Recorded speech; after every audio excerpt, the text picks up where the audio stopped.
आप सभी का स्वागत है कृष्णा डिवोशन चैनल पर। आप सभी हरि कृपा से स्वस्थ होंगे, मंगल होंगे, ऐसी सबके लिए शुभकामनाएं। आइए आज के वीडियो में हम श्रवण करेंगे भगवान श्री कृष्ण की लीलामयी अमृत कथा श्री कृष्ण चरित अमृतम, जो कि श्री हरिशरण उपाध्याय जी द्वारा रचित है।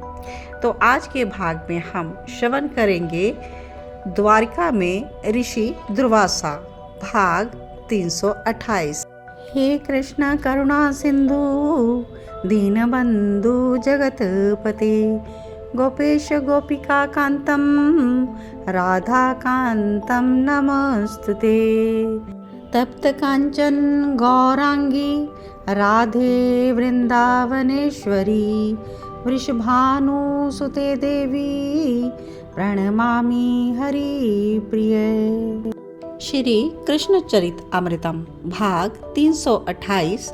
द्वारिका में ऋषि दुर्वासा जी। ऋषि दुर्वासा जी आज द्वारिका में पधारे और द्वारिका में आते ही सीधे श्री कृष्ण के महल में पहुंच गए।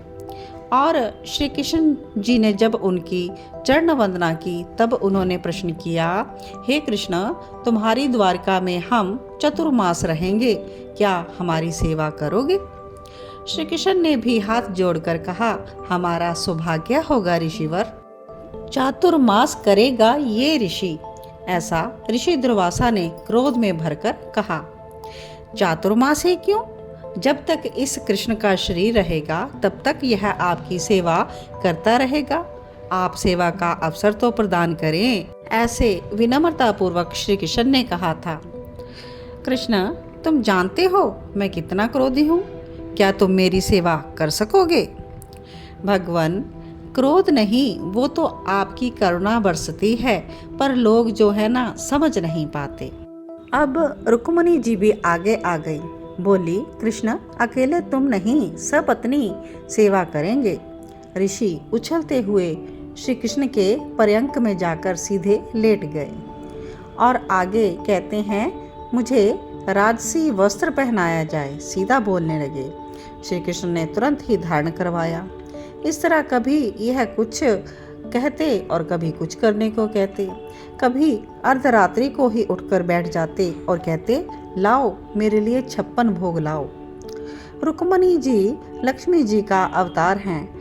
अब यहाँ तो इनके संकल्प मात्र करने से ही सब कुछ हो जाता है। वो कभी भी कुछ भी मांग सकते थे, जैसे जैसे फल की मांग करते उस ऋतु में उपलब्ध जो नहीं होते थे। लेकिन लक्ष्मी स्वरूपा रुक्मिणी जी के लिए कहाँ असंभव था। वो सावधान होकर इनकी सेवा करती रही। अब आज दुर्वासा को पता नहीं क्या सूझी, बोले, आज हम रथ में चलेंगे। तो कहा श्री कृष्ण ने, आपके सामने रथ तैयार है भगवान। दुर्वासा जी रथ के पास गए और दूसरी आज्ञा दे डाली, रथ से अश्वों को हटा दिया जाए। दुर्वासा की हर आज्ञा का पालन रुक्मिणी जी या स्वयं श्री कृष्ण को ही करना था और हटा दिए अश्व। कृष्ण, अब तुम स्वयं और रुक्मिणी अश्वों के स्थान में जुट जाओ। ये क्या आज्ञा थी? श्री कृष्ण पुत्र प्रद्युम्न को तो यह सुनकर बड़ा ही क्रोध आया दुर्वासा के ऊपर, लेकिन श्री कृष्ण ने रोक दिया। हाँ, तुम रजाओं को भी तो पता चले कि बेचारे मूक अश्वों को कितना कष्ट होता है जब वो रथ में बंधे होते हैं। लगो तुम दोनों रथ में और मेरे हाथों में चाबुक दो। दुर्वासा कठोर तो थे ही और कठोर बनकर आज बोल रहे थे। अब वही किया श्री कृष्ण ने। रथ में अत्यंत कोमल अंग वाले श्री कृष्ण जुट गए और दूसरी ओर कोमल अंगी रुक्मिणी जी। दुर्वासा रथ में बैठ गए और अट्टहास करते हुए बोलो, खींचो रथ को। और श्री कृष्ण और रुक्मिणी जी रथ को खींच रहे हैं। इधर उधर रथ क्यों जा रहा है? अब दुर्वासा ने चाबुक मारा, रथ दौड़ रहा है। अश्व के स्थान पर रुक्मिणी जी और कृष्ण जी हैं। मार्ग पर ये दोनों रथ को लेकर दौड़ रहे हैं और द्वारिका वासी इस दृश्य को देखकर विकल हुए जा रहे हैं। पीठ से रक्त बहने लगा श्री कृष्ण जी और रुक्मिणी जी के। इतना अत्याचार हमारे द्वारिकानाथ को देने वाला ये कौन है द्वारकावासी मन ही मन कहते और फिर सोचते, अगर दुर्वासा एक श्राप दे दे तो पूरा का पूरा वंश खत्म हो जाए, इसलिए कोई बोल नहीं रहा। दुर्वासा जी के क्रोध से पूरा विश्व जगत परिचित है। आप कुछ कहते क्यों नहीं, ये अत्याचार है। श्री कृष्ण पुत्र प्रद्युम्न ने बलराम जी से कहा। बलराम जी रथ के पास जैसे ही पहुंचे, दुर्वासा जी रथ से नीचे उतर आए। श्री कृष्ण और रुक्मणी जी का कंधा पूरी तरह से छिल गया और रक्त से वस्त्र भीग गए थे। दुर्वासा ऋषि मुस्कुराए और श्री कृष्ण के कंधे पर हाथ रखा, रुक्मणी के मस्तक पर हाथ रखा। शिव अंश है ये ऋषि दुर्वासा। श्री कृष्ण और रुक्मणी को दुर्वासा ऋषि के छूते ही सब ठीक हो गया था और ऋषि दुर्वासा बोले, मैं तुम दोनों से बहुत प्रसन्न हूँ, तुम्हारी सेवा धन्य है। किंतु कृष्ण, मेरी एक सेवा और करनी है अब तुम दोनों को, किंतु यह कठिन सेवा है।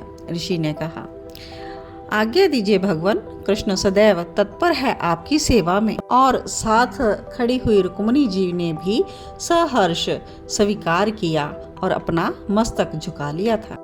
तो आज की कथा को यहीं पर विश्राम देते हैं। आज की कथा में आप ऋषि दुर्वासा के क्रोधी स्वभाव से परिचित हुए और भगवान श्री कृष्ण और रुक्मणी जी के सेवामय स्वभाव से भी जानकार हुए। और आगे की कथा में हम श्रवण करेंगे कि दुर्वासा जी क्यों श्राप देते हैं श्री कृष्ण को। तो कथा को श्रवण करने के लिए जुड़े रहें कृष्णा डिवोशन चैनल के साथ और भगवान श्री कृष्ण की अनसुनी कथाओं को ज़रूर श्रवण करें। भगवान श्री कृष्ण में अपना मन ज़रूर लगाएं। आपके हृदय में बैठे प्रिया प्रीतम को मेरा कोटि कोटि वंदन। श्री कुंज बिहारी श्री हरिदास।